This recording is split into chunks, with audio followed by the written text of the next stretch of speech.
Madam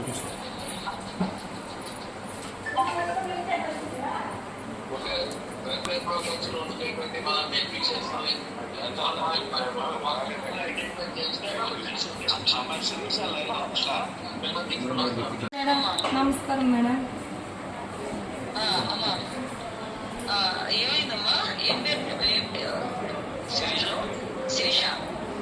మాది Narayanapuram madam.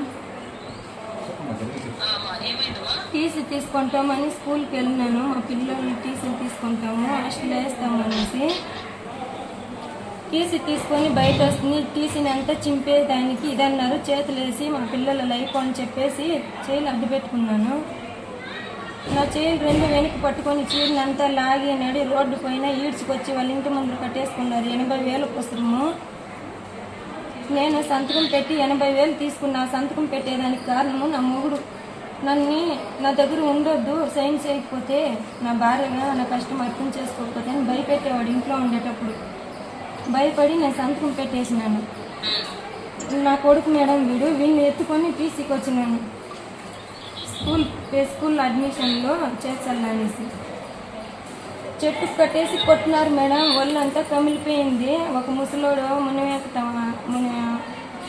Venkatalakshmi, మునికెన్నప్ప, Jagadeeswari, రాజా చాలా దారుణంగా మాట్లాడినాడు మ్యామ్. ఆ ముసలోడు వాళ్ళ కొడుకు ఈడ్చి వద్దు, పెద్ద న్యూసెన్స్ అయిపోతుంది, కట్టకండి, నేను లేడి, నా పిల్లల కోసం నేను బతకాలి, మాకు ఎవరు లేదు.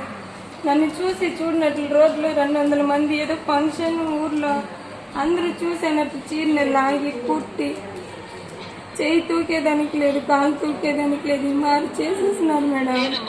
ఇది చాలా దారుణం. ఇది నేను మాట్లాడాను, శ్రీకాంత్ గారితో కూడా నేను మాట్లాడాను. వెంటనే విషయం తెలిసిన వెంటనే మాట్లాడానమ్మా. నేను డిపార్ట్మెంట్ వాళ్ళతో మాట్లాడతాను. ఆల్రెడీ కేసు కూడా ఫైల్ చేశారు. వాళ్ళని కూడా అరెస్ట్ చూపిస్తారు అమ్మా. వాళ్ళకి కేసు కూడా ఫైల్ చేశారు. నీకు కూడా ఏం లేదు, నువ్వు కంగారు పడకు, గవర్నమెంట్ నీకు అండగా ఉంటుందమ్మా. ఊర్లోకి పోయేకి వచ్చేకి లేదు. భూమి ఏదైనా ఉంది అంటే అది కూడా పాస్బుక్లు అది ఇది చేసుకున్న డబ్బులు పడుతుందని వాళ్ళ భూమి కూడా ఏది లేదు మా పేరులో.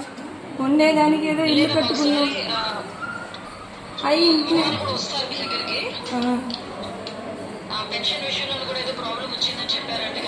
పెన్షన్ 6,000 ఇస్తారు కదా, మాకు అప్పు ఇచ్చిన్నారు కదా అని పిల్లని బెదిరించి తీసుకునేవాళ్ళు మేడం. నెల తీసుకొని నేను డిపార్ట్మెంట్ వాళ్ళతో కూడా మాట్లాడతాను. ఒక ధైర్యంగా ఉండు, ఫాలో అప్ చేసుకుంటాను. సరే ఓకేమ్మా, ధైర్యంగా ఉండమ్మా. ఇది పిల్లడండి మేడం. Hi madam. 3 పిల్లలు మేడం.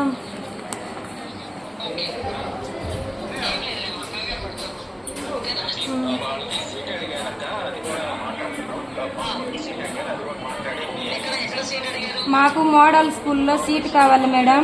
మా పిల్లల భవిష్యత్తు బాగుపడాలి. ఎందుకంటే